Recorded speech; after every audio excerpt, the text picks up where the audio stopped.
Central Auditory Processing Disorder for Audiometry and Hearing Disorders, Group 5. ASHA's definition for auditory processing disorder. Central auditory processing disorder refers to a deficit observed in one or more of the central auditory processes responsible for generating the auditory evoked potentials and the following behaviors: sound localization and lateralization, auditory discrimination, auditory pattern recognition, temporal aspects of audition, including temporal resolution, temporal masking, temporal integration, and temporal ordering. Auditory performance with competing acoustic signals, and auditory performance with degraded acoustic signals. The processing deficit and/or deficits may reflect a loss of function, disordered function, or release of function. Central auditory processing disorder results from dysfunction of processes dedicated to audition. Central auditory processing disorder also may coexist with a more global dysfunction that affects performance across modalities. There are many difficulties in defining central auditory processing disorder because it's description of functional deficits. Central auditory processing disorder occurs most commonly with conditions of central nervous system pathologies or neuromorphological disorders. The most common of these pathologies and disorders are listed below.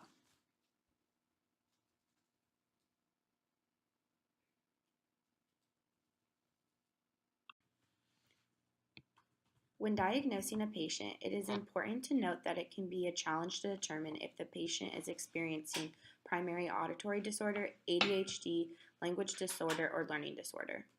Symptoms include difficulty discriminating between auditory stimuli, difficulty in discriminating between phonemes, difficulty remembering phonemes, not being able to identify speech when background noise is present, and difficulty following auditory information. A behavioral symptom would be poor listening, followed by behaviors of decreased attention. They may have a receptive or expressive language disorder, or trouble with rapid speech in people using a dialect. Identifying the site of lesion is an important aspect of determining whether the patient has auditory processing disorder.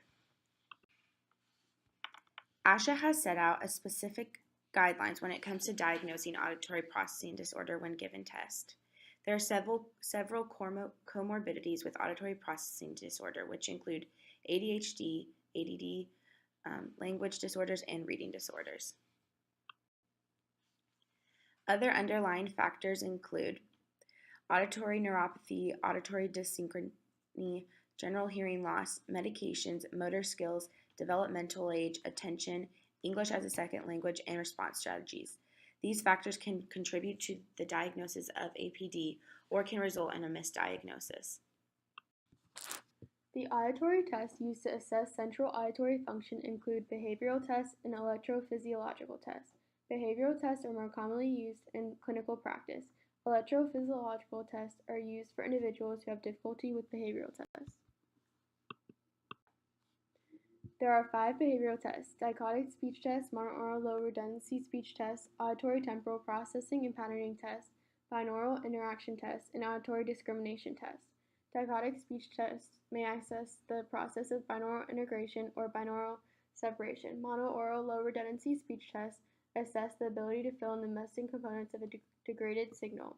Auditory temporal processing and patterning tests use non-speech stimuli to evaluate a variety of auditory processes.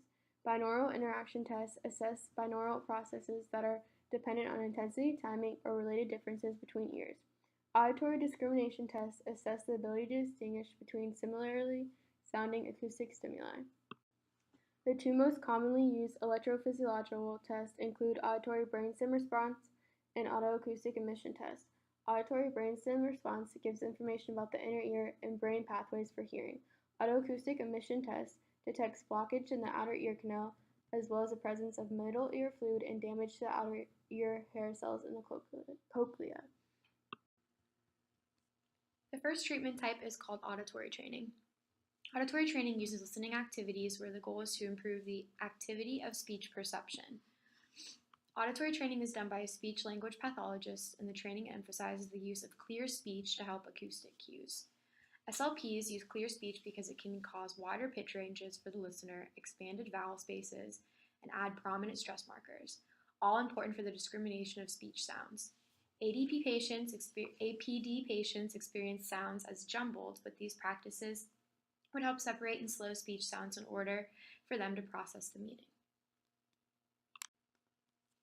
The next type of treatment is called central resource training.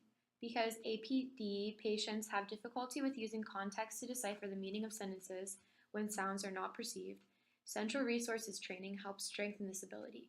Central resources training is like auditory training because both use activities centered to focus on the patient's listening ability. However, central resources training builds metacognitive, cognitive, and metalinguistic resources too. In contrast to auditory listening, central resource training focuses on building context rather than discriminating speech sounds. Sound field technology is the use of small sound systems in a classroom to improve the sound environment for the student. Students with APDs struggle with background noise, and by turning up the volume of a sound system, the student would be better able to focus on the speech sounds of the teacher. Because a teacher can control the perceived loudness of her voice, which ideally should be at 20 dBA, students with APD can hear their teacher beyond the background noise.